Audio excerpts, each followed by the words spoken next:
considered that sometimes saying I forgive you is less about healing and more about hiding?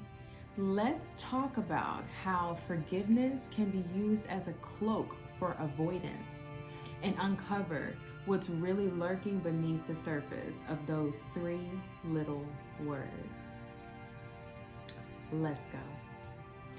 Welcome to Empress Expressions. My name is Amber and I am the Empress here, and I welcome you if you are returning or if you're new. Welcome here and welcome to this beautiful channel. So today let's talk about forgiveness being used as a tool or as a way of avoiding certain situations. So I have a few little points here, well not little, but I have a few points here that I want to tap into.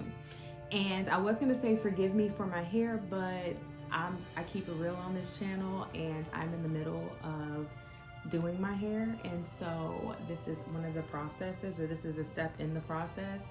And I still had videos to record. So here we are, okay? This is an expression of the Empress.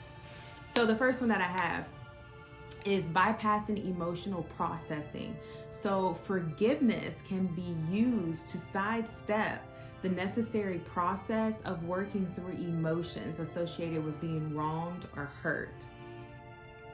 So for like example, say you have an ex-partner, right? And y'all of course are separated, y'all aren't together anymore. Well, you just instantly forgive them, not really processing, going through the emotional process of like the anger, the hurt, the, disappointment, or if you feel like you've been betrayed, just, I forgive you, so that you can move past it, right? Well, if you move that way or you navigate that way, you may find that in the future, when you connect with other people or you get into future relationships, that there's some lingering unresolved or unhealed aspects within yourself that will carry over into that next relationship because of the undealt with aspects of the previous relationship, because it's just like, well, I'm just going to forgive, right? It's almost like forgiveness bypassing.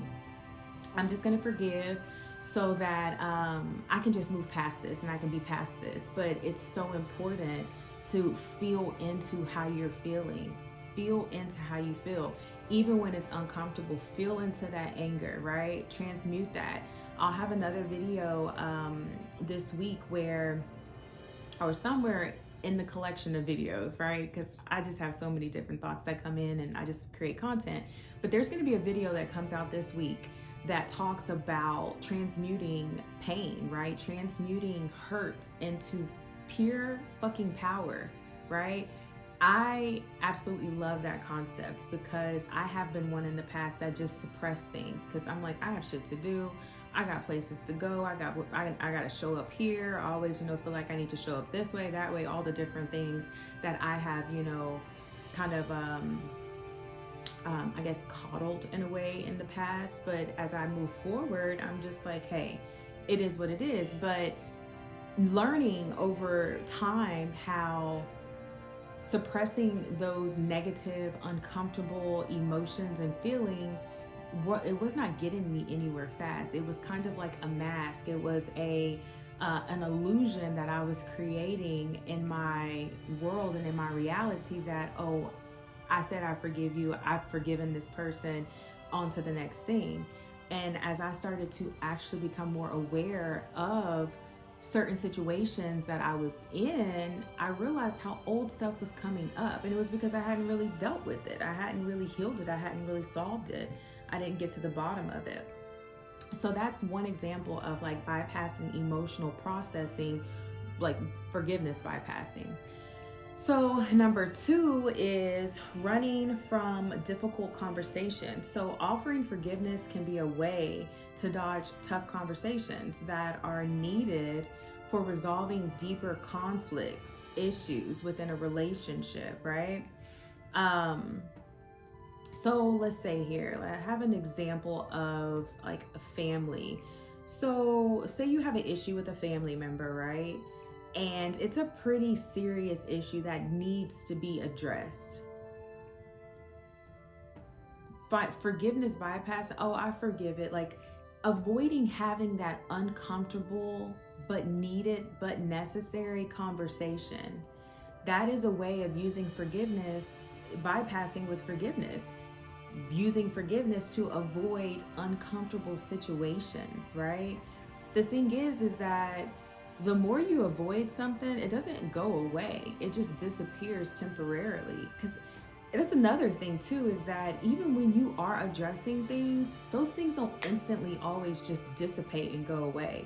Some things do, they're instantaneously like out of your, out of your energetic field, out of your aura, out of your reality. But then some things, like it's a continuous work. It's a continuous journey. It is, you being committed to yourself, being committed to your healing process, to your self-discovery, to your journey, that, those things show up again and you have to address them, right? You have to address them either in the sense of, I've already handled this, I've already cleared this out, I'm not entertaining this anymore, this is not a part of my reality. Or addressing things that come up again that still need you to dig into them a little bit more. There's a few more roots in the system that need to be pulled up, right? So that's kind of with the whole difficult conversation, avoiding tough conversations. It's not going anywhere, it's just putting a band-aid on something without cleaning it and putting the proper ointment on it. Or hell, it may not even need a band-aid. Maybe it needs some air, you know what I'm saying? Maybe it needs to breathe.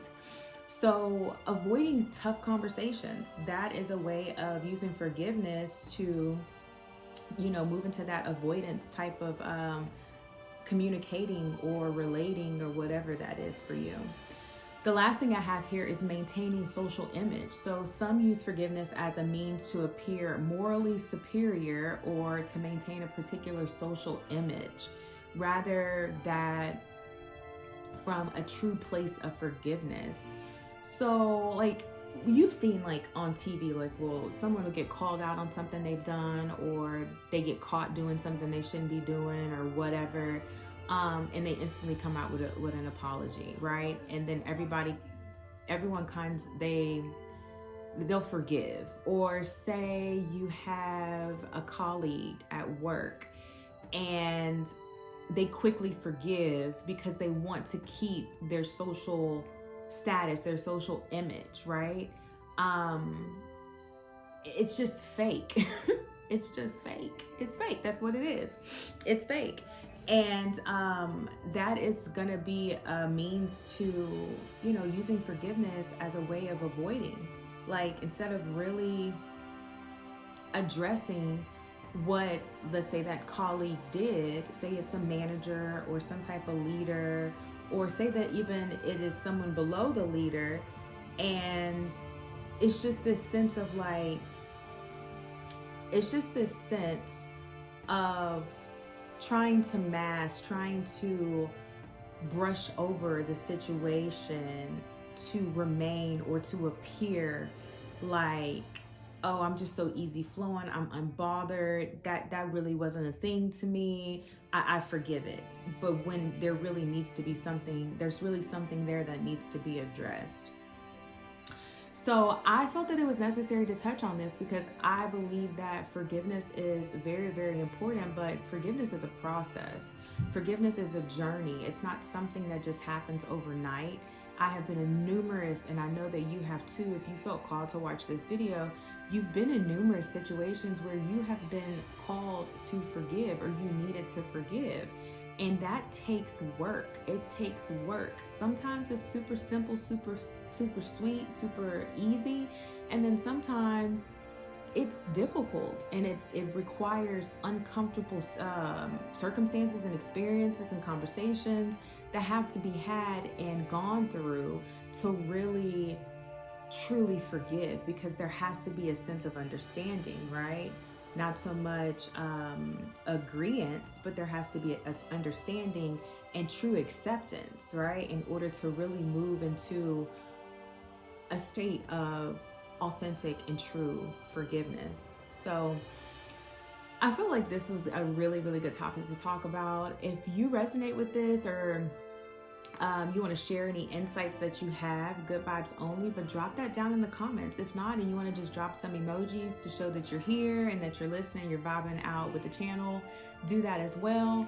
But before I go, I want to let you know that I am still working on this ebook series. The first book will be free, and there will be 5 to follow.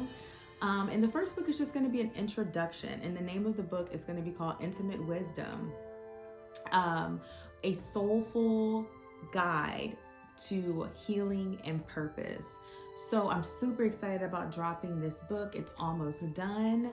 And yeah, if you're interested in that, down in the description box is my email, which is soulwisdomcare@gmail.com. So shoot me an email, let me know who you are and that you're interested in the book. And when it's time to release that, I will definitely be announcing it here on the channel. It's going to start popping up on different platforms as well. But I will send that over to you if you send me an email and you let me know that you're interested in that.